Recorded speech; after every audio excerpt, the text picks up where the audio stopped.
Welcome, football fans, USFL fans, but most importantly, USFL Authority fans, to episode 12. I cannot believe we are already on episode 12, right, Webb? Oh, wait, it's Maverick today. It's a brother episode.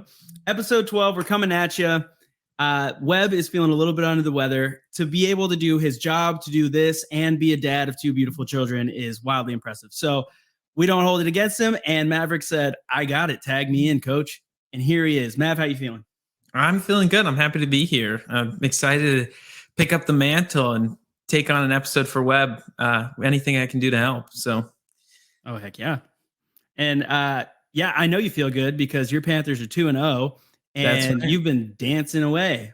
Actually, I wish I had that in here right now. No, that's actually not me. That must be my alter ego. I don't know. Is there a name for this alter ego? Is it like Slim Shady? Yeah, his name's Ghost. His name is Ghost. Yeah, that's Ghost, I think. I mean, I have no control. When he's in control, I don't have any memory of it. All of a sudden, those videos just show up on my phone. And I'm like, where did this come from? But, got to send it along. So USFL Nation gets to see it. The Houston jump on it was pretty fire. I thought that was hilarious. You made sure you got the right part of the song, and I do appreciate that. Yeah, even though it was because you beat my team. And we were there, so that was fun. Yeah, no. That was a good time. All right, so as you can see up on our little, that way, up on the agenda, the first thing that we have is the power rankings, and here they are. So the USFL community as a whole, all the big players, the network, the newsroom, USFL News, SFF, and Ducky himself, the community legend. We all vote, and Webb takes the time to put them all together, and then I make a graphic. So we have the graphic. Mav, how do you feel about this? I feel better. It's better than week one. I think that makes sense. More shaken out. We've seen more of the teams through 2 weeks. I mean, there's still things I don't like about it, namely the Stars. I think the Philadelphia Stars, it's unfortunate that they had to play the Panthers so early in the season because they could just as easily be 2-0 if they had played any of the other 5 teams that are below them, that should be below them. But other than that, I think it's been a very defensive year so far. Only a couple teams have shown some good offense. But other than that, I think these rankings are starting to look how I pictured them. Well, this is almost identical to what I submitted for the ranking. The only difference I had was, well, no, that's not true. I had the Stars at 3 and 7 and 8 were flipped. I had the Showboats as last, mostly because I felt bad for Webb. But if you had to pick one team that was too high, what's your team? Definitely the New Orleans Breakers. Okay, that is also my team. Yeah, I like the Breakers. I think they've put together a good team. I don't know that they're a top 3 team. They've beat 2 teams that are average to very below average. In fact, probably the worst team in the league. And so I agree with the Maulers being 8. But I just don't see it. They've been in such close games. They could have easily lost both. I mean, 2 plays of difference, and they could be sitting at 0-2 right now. They haven't dominated in any facet of the game. Their defense doesn't look very good. I mean, it looked good against the Maulers, but I think you and I could get some pads on and look good against that Maulers offense. So, dude, fair. So I'd like to see a third game for the Breakers, and I'd like to see them come out, put on a show. Defense gets stops, offense gets points, and then I'll believe in the hype. I agree. Well, my problem is that if you're going to put the Gamblers at 6, and they literally were a play away from beating the Breakers, how are you going to put the Breakers at 3? And also, think about this. RJ Young has the Breakers at 2. That blows my mind. I don't understand. It's like RJ doesn't watch the games. It just blows my mind. Well, he may be a busy guy, and he just looks at the score after, and he's a busy guy acting like he covers all of college football and only talking about Oklahoma and Texas. Yeah, totally. Yeah, totally. He sees records. You're only as good as your record shows. What team is too low for you? Well, I hate to go back to the same answer because obviously I think the Stars are too low. I mean, they're only one place too low. Their offense is so stacked. It's so well put together. I don't think they got to fully show that against the Panthers. That weather affected the game. Yeah, due to the weather, and the Panthers are all over the field on defense. I mean, they're averaging 4 turnovers a game. That's just crazy, unheard of. Ridiculous. Honestly, I think that the bottom 4 are probably good. I personally, I've taken liking to the Gamblers. I think they're a lot better than their record shows. Yeah, I mean, you go back and watch them. Go back and watch those games. Dude, I agree. I absolutely. So my low is the Gamblers. I think that you could put them above the Generals because beating the Maulers, in my opinion, doesn't mean anything. It really doesn't mean. And so the Gamblers went out, and RJ Young put the Breakers at second, and the Gamblers put up 31 points against them. So I think that they should be 5. I would take 5. I didn't put them at 5, but I didn't want to look like a homer. But that's my thing. I would agree with that. You go back, you watch those games. It's not like last year where the Gamblers were in control the whole game and just couldn't close out. They're in control early. They're battling back. Even when they're down, they're battling back. They just couldn't put it together on that last drive. Had a very unfortunate turnover. Dude, that interception was terrible. Yeah, I mean, they were so close to putting together a game-winning drive and putting the Breakers away. I mean, we literally had our Breakers rep low sending good game. Yeah, he said GG's. Yeah, he said good game. After he was like, it's done. Yeah, after the Gamblers started their final drive. But it's okay. It's a long season. And by that, I mean it's a really short season, but the Gamblers it's an incredibly short season. Probably turn it around. I think they can turn it around. So now we go to, here we go, our player of the week. If you look at the agenda, we have our player of the week, and we do an overall player of the week. So obviously the league does offensive player of the week, defensive player of the week, and special teams player of the week, which also be on the lookout on YouTube. I talked to the special teams player of the week, Anthony Ratliff-Williams of the Gamblers. We talked a little bit about his game and about this week's matchup against the Showboats. So look out for that as well. But last week, Webb and I each had a different player of the week. But I think that you and I will probably agree that it's Alex Magoo. It's absolutely Alex Magoo. I mean, my homer pick would be Reggie Corbin, 130 yards, 2 touchdowns. He was dominant, put the game away, iced it for us. That 50-yard run was spectacular. One of the best runs I've seen this season, besides maybe White, his run for the Stallions. But that was a wild run. Yeah, but Alex Magoo came out. He put on a show. Never took his foot off the gas. I think 42 points. You can't do any better. So 4 touchdowns. Yeah. Oh yeah. So he had 301 yards passing, 21 for 28, and then he had 4 touchdowns and 0 interceptions. Not only that, but on rushing, he had 32 rush yards. Oh, he looks like the MVP. Electric.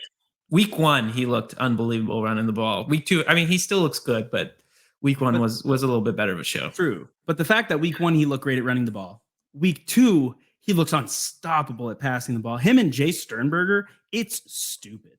I mean, Jay should have had more touchdowns because he only had 1 touchdown. He deserved at least 2. He would get them up there almost to the goal line. And then Darian, what's his name?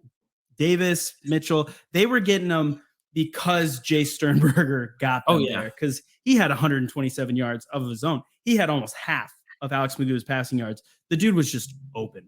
But also Alex Magoo's touchdown pass to him where he's running to his left, throws across his body. Oh.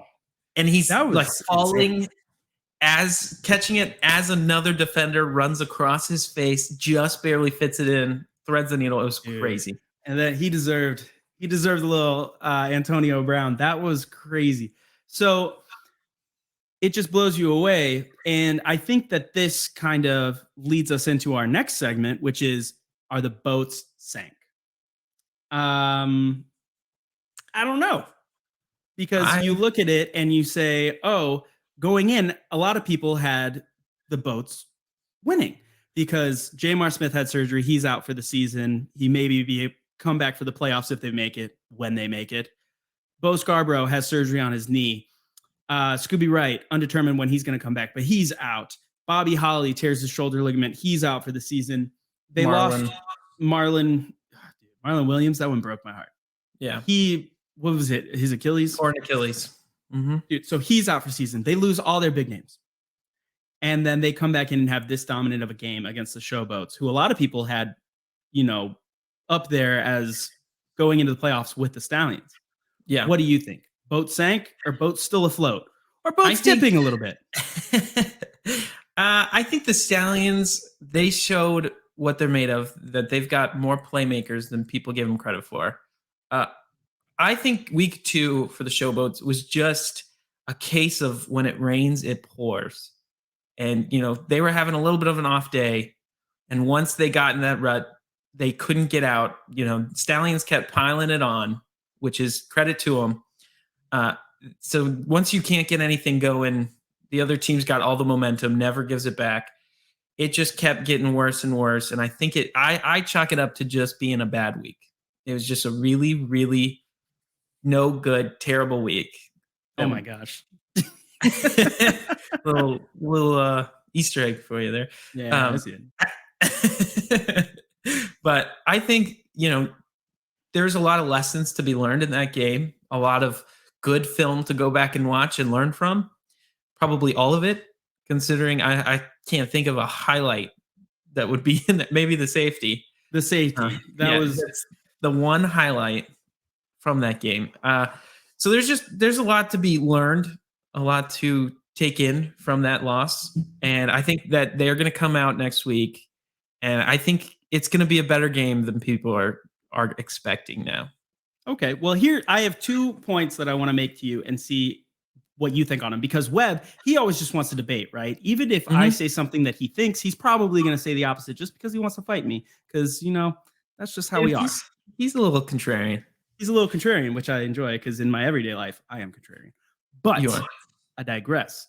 I want to know, do you think, this is something that I thought of, was that everybody knows the name Bo Scarborough, Jamar Smith coming off of the championship, and Scooby Wright, that these guys are the big names and they may have been, overblown just because of their names. And now that they're gone, Alex Magoo, White, the running back, and their linebacker core and the defense as a whole are able to shine and come together more chemistry because these players are gone and aren't taking up all the space, right? That your play calling is much more on personnel than we need to get both ball. Yeah, to a degree, it's possible. I don't think they're a better team without these guys. Just watched last year's Bo Scarborough, and I know we haven't truly seen it this year yet, and with his injury and lack of touches in week 1. But if you go back and watch season 1 highlights of Bo Scarborough, the man is a human wrecking ball. It is impossible to get him down. Just watch the championship. That's all you need to see. Just the championship. So to say that their running backs, obviously they're going to benefit from his absence, but I don't know that the running back room as a whole gets better without him.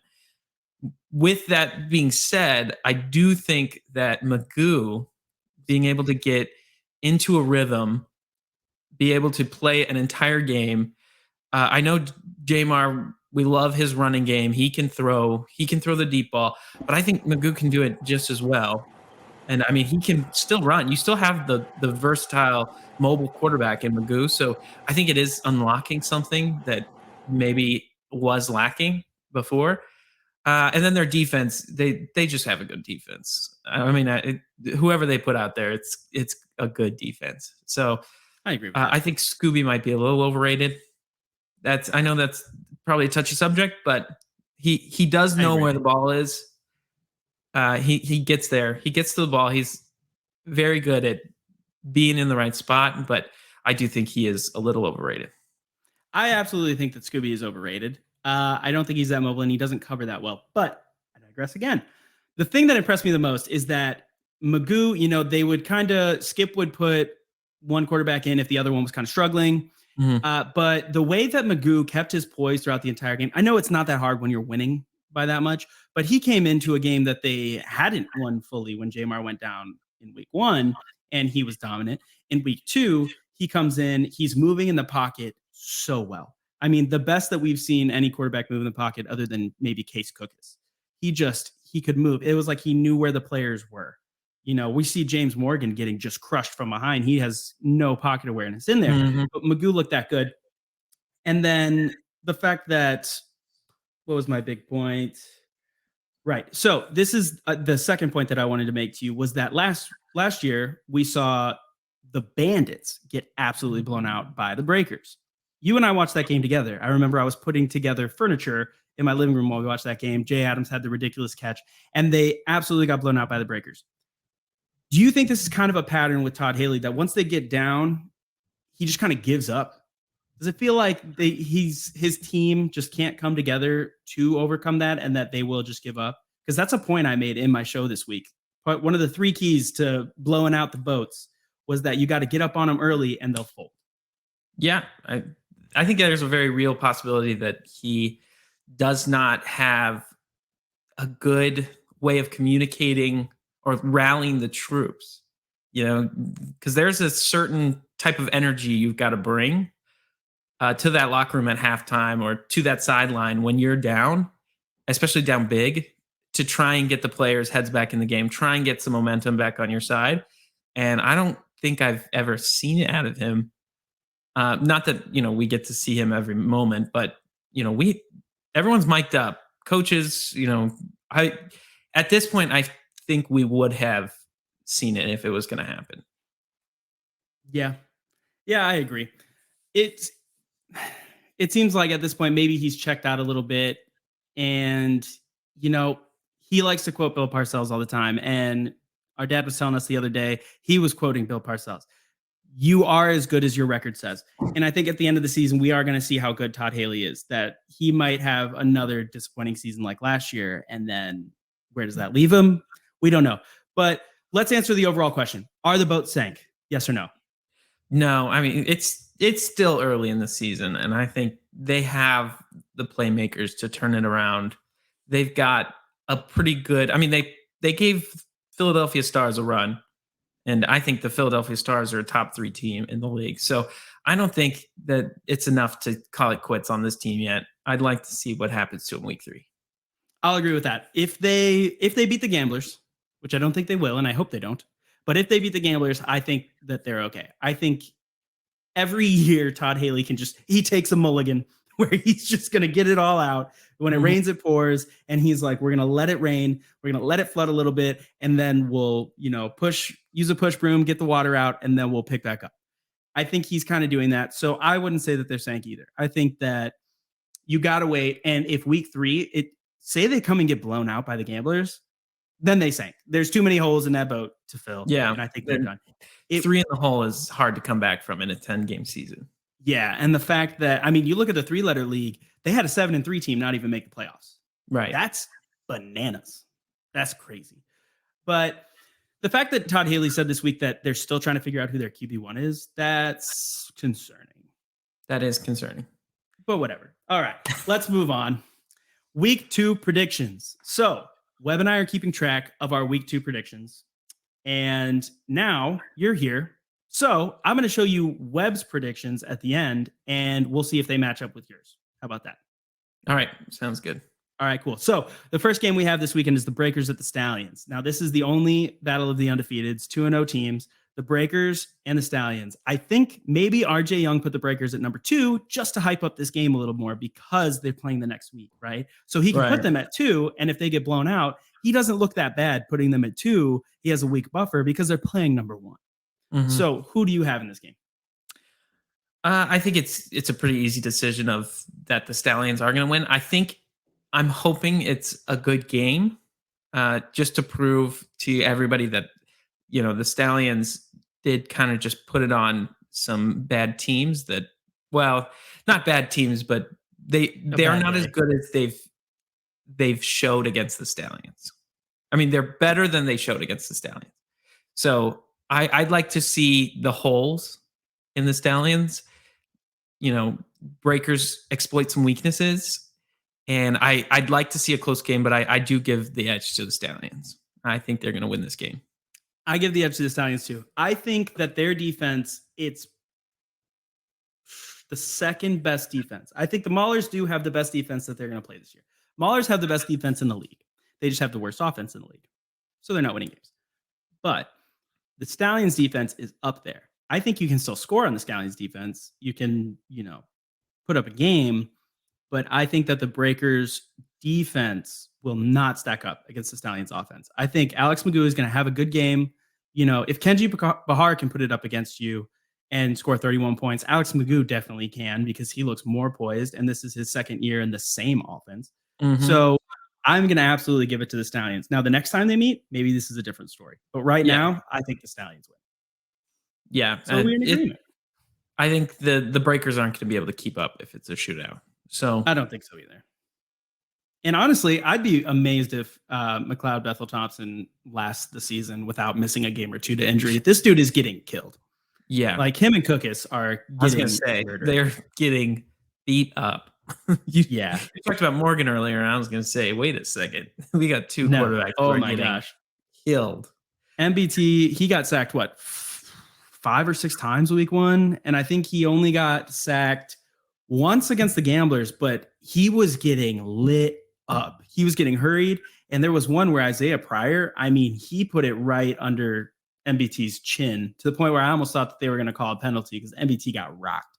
Mm-hmm. But man, he's a tough guy. I'll give it to him. Webb and I talked a lot of trash about the 34-year-old quarterback, but he looks good. He looks really good. He looks durable, which is surprising. It's like a Brett Favre on the Vikings type thing. Mm-hmm. All right, game number 2. Who do we have?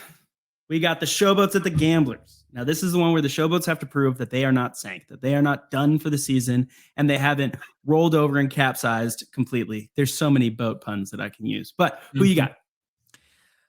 This is an interesting one because the Showboats are coming off of such a terrible loss that I think that they're going to come out firing on all cylinders. Or I'm hoping, to prove something to everyone, to themselves, hey, we still got it. Last week was a fluke. We were just in our own heads having a tough game.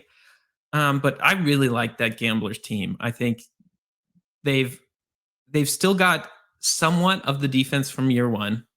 There's still some bits from it, some flashes of that amazing defense. And they've shown through 2 weeks that they can score points and they can keep up. So I would like to see the Showboats win, but I think I will go with the Gamblers to win this game. Okay, I'm also going to go with the Gamblers. And that the probably last thing, the straw that broke the camel's back, is because I'm a Gamblers fan. But to be completely honest, the Gamblers are coming off of a huge, hard-fought loss where it was super emotional, super exciting, and, you kind of have a hangover game, whereas the Showboats are coming off of a huge blowout where they just got absolutely destroyed. So they're, you don't usually see a team get absolutely blown out 2 weeks in a row. Right. And the Gamblers, with such a heartbreaking, exciting loss, you would expect a hangover game. So I think that it might be a very even match. But like I said, I just want to see, Justin Hall, Anthony Ratliff-Williams, if Mark Thompson plays, if he freaking plays this week, I think that the Gamblers could get up early, get a 14-0 lead, and then I think the Showboats might roll over. I think that their players will be debilitated enough from last week that they'll be like, it's the same story, different week. And I think that the Gamblers can win it. But knowing the Gamblers, I'm not super comfortable. I'm not like, we got it. 100%. No, we've seen too much from these Houston Gamblers to think that anything's in the bag. That's what I'm saying. All right, so game number 3. What we got? We got the Maulers at the Stars, 12 p.m. Eastern on NBC. Now, this one's interesting. I would like to see the Maulers score a point on offense. I think that would be very cool. They were so close this past week, on the 1-yard line, couldn't punch it in. Plays. Yeah. Oh my God. So I think that Stars defense is probably the worst they've been against. The Maulers have been against so far this year. So I'd like to see them score some points, but I think the Stars are going to easily handle them. Yeah, I still have the Stars winning, but I think that this is a good matchup for the Maulers because they have such a dominant defense, and especially their defensive line, I believe, is leading the league in sacks.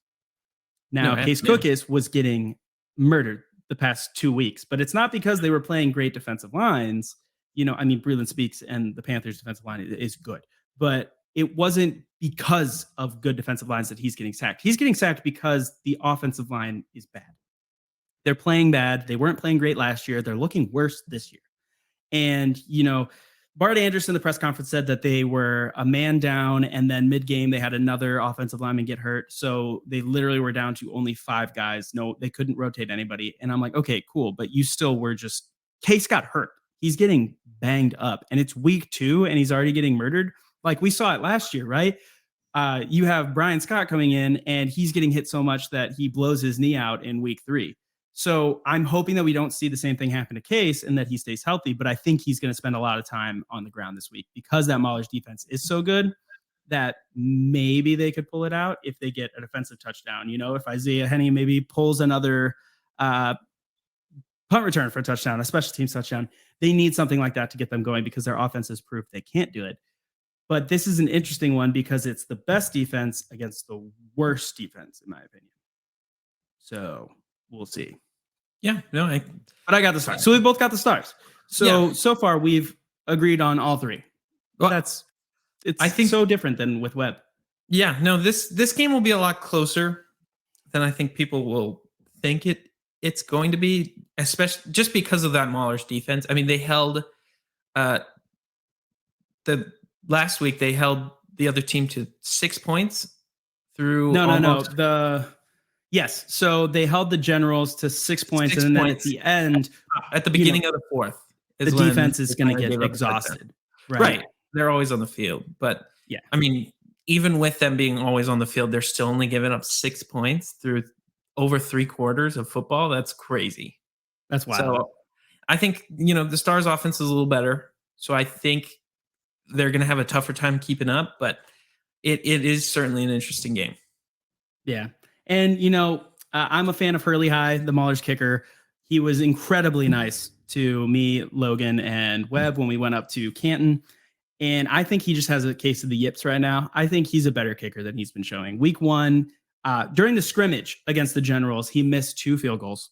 And I think that shook him going into week 1. It shook his confidence. But I think last week he made the field goal. He's looking like he's getting it back together. I think he could be the Zane Gonzalez of the USFL. Zane Gonzalez got drafted. He missed like a record amount of field goals his rookie year. And then he came back to be one of the better kickers in the league for like 3 years. So yeah. I think Hurley High is on the up and up. It's literally just the Maulers. The Maulers offense has to get better. But all right. So last game of the weekend. Sunday is a short day. The second game starts at 3 p.m. Eastern, so 2 p.m. Central for us. And that's crazy. So Sunday night, we get to just hang out, I guess, and, be with our loved ones. Gross. Yuck. Yuck. But we have your Panthers playing the Generals. And this is the first game in Michigan. And from what I've seen, Panther Shadow out there for Newsroom suddenly is like a great friend to me, and he's been awesome. He helped me make the depth chart graphic. He was texting me, positive stuff about the Gamblers after we lost to the Panthers. He's been updating us on the ticket sales for Michigan, and it looks like it's going to be big. It's going to be like St. Louis for the XFL. So do you think that affects the game before we talk about the play itself? Oh, 100%. I think you can tell a difference between the full games and the empty games and how much energy is going on the field. It seems like when there's no one in the stadium, there's just that little bit of energy that's lost. When it's full, it's electric. And especially for the home team, the team that's being cheered for, when those big plays happened, they're not just big, they're big. You know what I'm saying? You just get that extra oomph of energy that explodes through your team. So I think it's going to be huge for this Michigan Panthers team to finally play in front of a home crowd, finally get some support, finally get some cheers. We were at the Houston Gamblers versus Michigan Panthers week 1, and even when the Michigan Panthers did something, there really wasn't much of a cheer. It was mostly Gamblers that you could hear cheering. So, yeah, and it wasn't even that much. So. No. So Yeah. I think that I already think the Panthers had an edge, but that just for me it makes it overflowing. I would put all my eggs in the Panther basket. Oh, absolutely. So I would too, because Webb said last week after the Generals beat the Maulers, he said the Generals are back. They look like they did last season. I don't believe that. I really don't, because they did just as well as the Breakers defense did against the Maulers. And then the Breakers went and had 31 points put up against them the next week because they're really not that good of a defense. The Generals defense then went and gave up 3 to the Maulers. And yeah, they had a goal line stand, but is it that hard against that offense?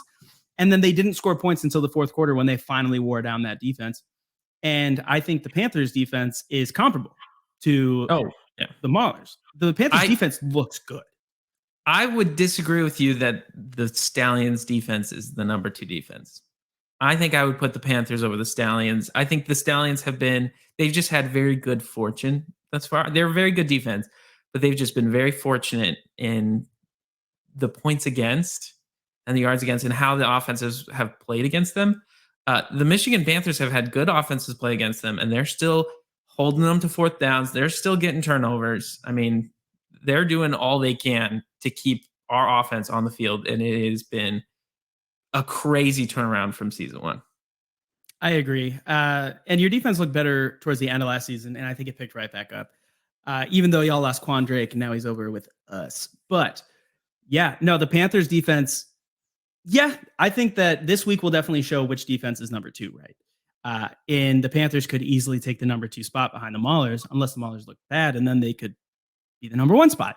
So this game, you have Dakota Prukop, you have DeAndre Johnson, and DeAndre looked a little better throwing the ball this week, but then Prukop came in and he looked okay. I just don't think it's still that solid, and it's less of last year you had Luis Perez and you had DeAndre Johnson. Luis could come in and he could sling it, and he looked really good, and he had accurate passes.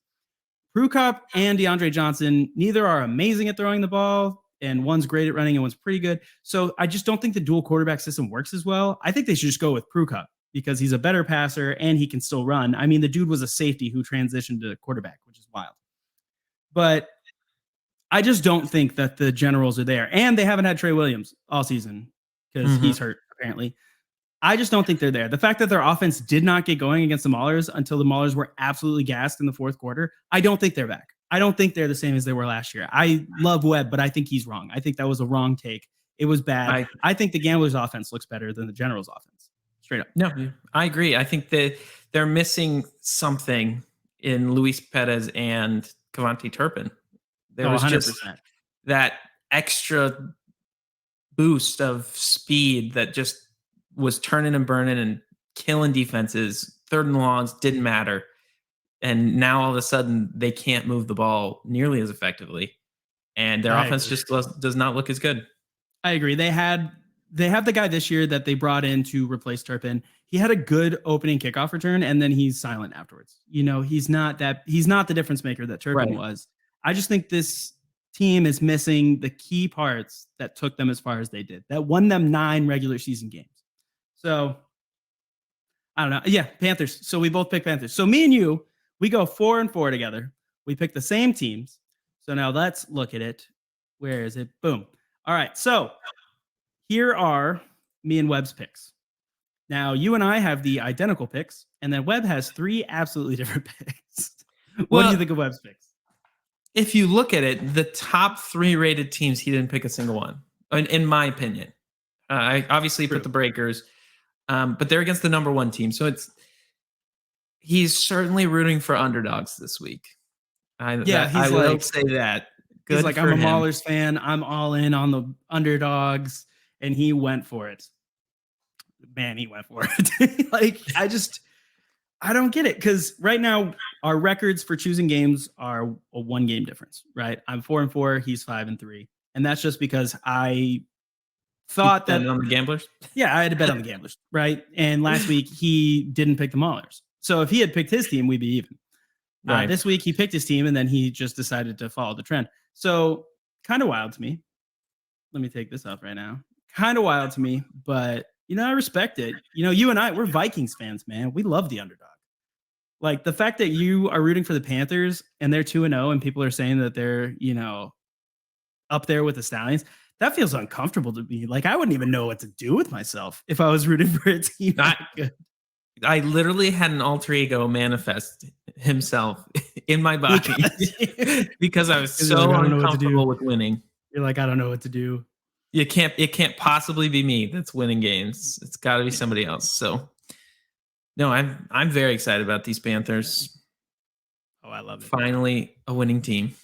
I'm happy for you, man. They're my second. They're my second team. Like I like the Gamblers, and then because of you and Webb, I like the Maulers and the Panthers. So I'm glad that the Panthers are doing well. I feel for Webb. Webb was a Breakers fan last year, and now he's rooting for the Maulers, and he's like, "This sucks." And I'm like, "Welcome to the club, man. Yeah, this is year 2 for me. The feeling. Like I'm used to it." I've still only won 4 out of 12 games, so let's just. So I'm like, "Welcome to the club, brother." It sucks, but yeah.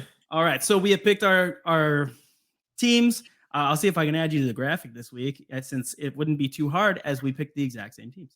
But now we are on our last thing, and that is the blind side from KB. You ready, KB? I am. Oh, she's ready. All right, bring it on. All right, so I was listening to all of the post-game press conferences. All right. And I noticed, per usual, all of the losing team coaches said that they were taking responsibility for the loss. Mm-hmm. However, I noticed that Todd Haley said his coaching staff. So my question for you is, what coaches do you think, I acknowledge that we are early in the season, but what coaches do you think are in the hot seat early this season? And I don't just mean head coaches. I mean OCs, DCs, special team coaches, because Todd Haley was very specific and made that distinction. Now, I didn't even catch that. He said my coaching staff. He said me and my coaching staff. He's like, the captain goes down with his ship, but so does the crew. Right. I am 99.9% positive that it was Todd Haley who said that. Well, I think all the coaches are captains of their own, small separate crews. They all are leaders of, their respective, whether it be special teams or DBs or running backs. They're all the leader of that crew. So I don't think it's unfair to place all the blame, or not all the blame, but place blame on each of the coaches. I don't think he should have been the one to do it. I think they each individually should take ownership of it. But I don't hate it. But to answer your question, I do think all of the 0-2 teams, besides maybe the Gamblers, because I do think they've looked the best of the 3, I think all of their coaches should feel, besides maybe the Maulers defense, they should feel a little worried about where they're sitting right now. Memphis, I would say Mike Tomlinson, the offensive coordinator for the Maulers, he's 100% on the hot seat. Oh yeah, to go 2 weeks and score 0 offensive touchdowns is abysmal. It's appalling. So I wouldn't even be surprised if they handed play calling duty to someone else midway through the season if this keeps going. Like they'll hand it to a wide receiver coach or something. They'll be like, "You call the plays, see what you can do." So he's definitely on the hot seat. I don't think Ray Horton is, because I think he just came in to coach with his son. And I think that Jaron could easily take over. And the fact that the defense is doing so well, like, I wouldn't hate it. I wouldn't hate that move at all. Now, I definitely think Todd Haley. From what I'm hearing, I think he's on the hot seat. The dude, he has 2 of the 2 worst USFL games so far. That the 2 biggest blowouts have been him. He's representing Memphis, which is a market that they absolutely need to work.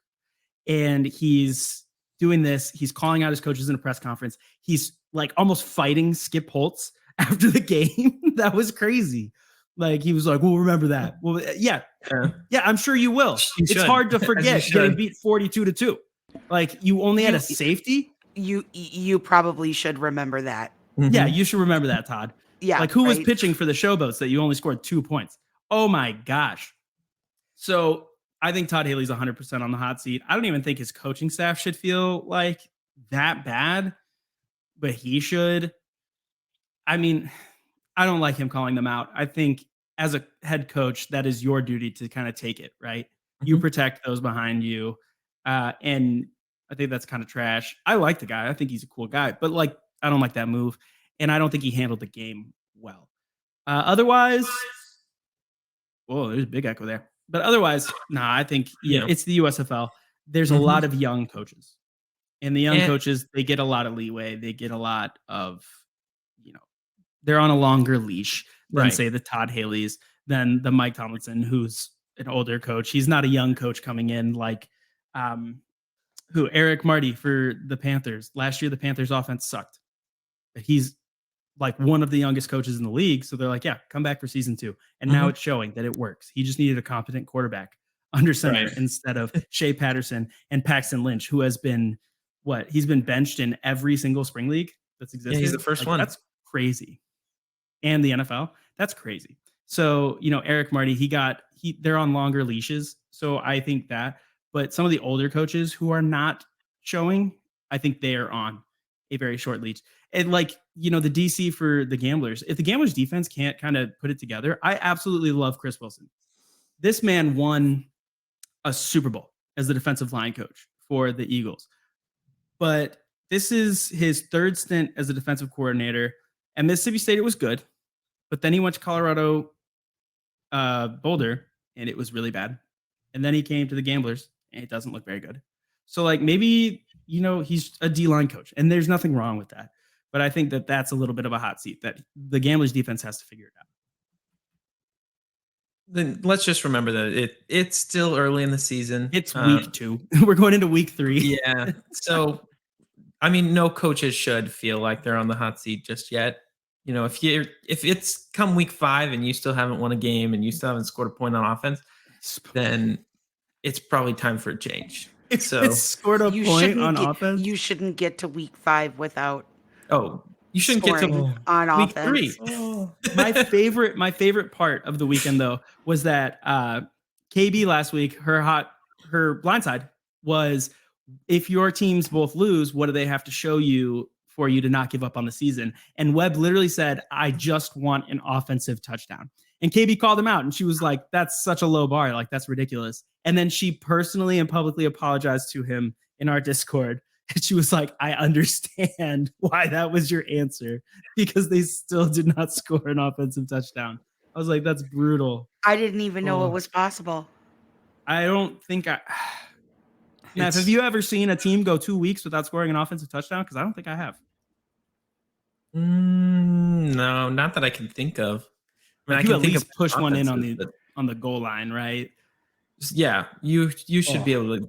If you can't get it 2 inches on the 1 yard line in a play on a QB sneak, 2 times. then 2 QB sneaks. I don't like that they ran it twice. The first one was on like the 2 yard line, and he did get a yard. I don't like that they ran it. You should get a yard. I don't like that they ran it twice either. Do something. Get a jet sweep. Get a guy in space. See if Isaiah Henney can make a move, make a guy miss, and get into the end zone. Dude, they have Matt Siebert. I haven't seen him catch anything yet this season. He may have a catch or two, but they have Matt Siebert, who they were highlighting all over the place on their social media and training camp, and now they're just not using tight ends. Like on that, you run a QB sneak, you line up looking like you're going to run another QB sneak, and then do a jump pass or something to a tight end who's going to sneak out the back. Like something other than just running 2 QB sneaks in a row. Crazy to me. I would love to see a Madre London jump pass. That would be sick. Especially since he's on my fantasy team. Yeah. So cool. But I don't have him. So I just want to see it for Madre. Just because it's fun. For me, Madre. Well, This has been a fantastic episode of USFL Authority. Maverick, you did a perfect job filling in for Webb.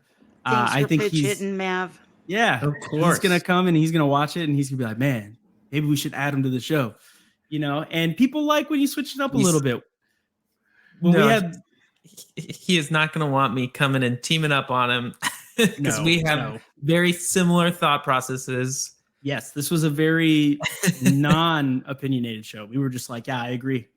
Good point, sir. Shallow and pedantic. We were just very agreement-oriented. I don't know what I was saying there. But yeah.